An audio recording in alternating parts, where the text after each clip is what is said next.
Welcome to Hillsborough, everyone. Appreciate you coming out on a beautiful day. We have a very important topic to talk about today. Hillsborough, as we all know, has some of the most important schools, some of the best schools in New Jersey. And here in Hillsborough, we value education because we know we're molding the future leaders and entrepreneurs of our community and our society. This year, because of state budget cuts, at the top, the school district budget was cut by $1.4 million. I'm disappointed that our congressman had an opportunity to get money for our schools system, and instead he went to Washington and voted against our students. I'm glad that Ed Potosnak is here today in Hillsborough because we recognize that he understands how important it is to educate our students and our community and our schools and how important they are for our future. He's on the right side of this issue, and I really want to welcome him here to Hillsborough, and he'll be on the right side of the issue when he comes to represent our students in Washington. So with that, I want to welcome Ed Potosnak to Hillsborough Township. Thank you. Thanks, Paul. Thank you for joining us on this, what is a very sunny day, to talk about something that's extremely important. I also wanted to say thank you to Paul for his commitment to education and knowing the importance of education to our future. And he's definitely on the right side of this issue. Additionally, I wanted to extend my thanks to Senator Lautenberg for spearheading the passage of legislation that I'm going to be addressing this morning through the Senate. He obviously gets it. And again, thank you all for taking time to be here. This year in New Jersey, education came under attack with some of the biggest cuts in my lifetime for our funding. Denying our students access to classes and science labs, these are vital to their future, and our future, I might add. America is losing its edge, and our public schools, they certainly won't help us get it back with these kinds of disastrous cuts. When we improve our public schools, we create a generation of leaders who will help America get its edge back. Earlier this week, President Obama said that education is an economic issue, and I agree with the president.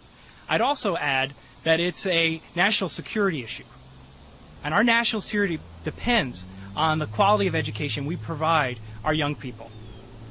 Right now, we are weathering the worst economic crisis since the Great Depression, and the best way to get our economy back, America's economy back in the right track, is to ensure that the best education for our next generation of leaders and entrepreneurs is provided for them in our schools. Yesterday, Congress passed the Education, Jobs, and Medicaid Assistance Act. This law will restore and save jobs of nearly 4,000 New Jersey teachers.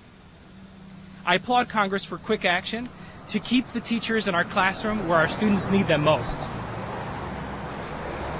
Investing in education is the best way to ensure our future, but it's also the best way to make sure that America leads the global economy, and it's increasingly global and competitive, and make sure that our 21st century skills start to be built for our students in the classroom. Apparently, my opponent disagrees. Yesterday, he chose to side yet again with the National Republicans and voted against keeping 4,000 teachers in the classroom here in our state. He sided yet again with national Republicans and voted to put more workers on the unemployment rolls and cut vital education programs and services that move Americans from the classroom to the workforce. And when asked why anyone would vote against a measure that would help to protect our future and ensure our future economy, he sided with other career politicians, saying this was a payoff for special interests. Well, I'm joined here today with teachers to tell Mr. Lance that students are not special interests. In April, Governor Christie chose to cut New Jersey's education budget so severely that more than 80% of our state schools are now suffering with less teachers in the classroom. Mr. Lance's vote yesterday, it's a clear signal that he agrees with the governor and his agenda. It's no wonder Leonard Lance is Governor Christie's favorite congressman. Yesterday, we witnessed the Lance-Christie education plan. Lay off teachers, increase the classroom size, and decrease the quality of our children's schools. America is losing its edge, and we're not going to get it back in this manner. Thankfully, our Congress stepped up. They stepped up to help our school districts to counteract this disastrous Lance Christie agenda and to get our teachers back to work. When I go to Congress, I promise to continue to get the job done, to improve our schools, to improve our public school system, and not to dismantle it. Leonard Lance has spent the last 20 years in politics and the last 20 months politicking to keep his job in Washington, spending hundreds of thousands of dollars of taxpayer money making these big glossies, sending them to voters. And when we really need him, he casts a vote like he did yesterday.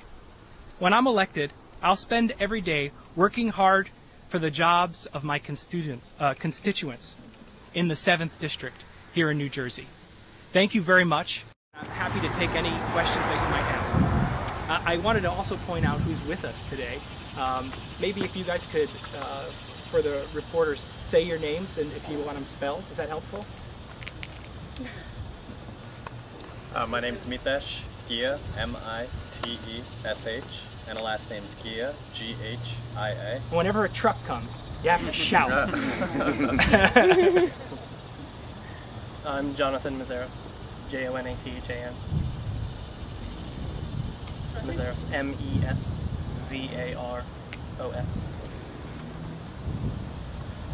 Jeff Smith, J-E-F-F-S-M-I-T-H. That's easy.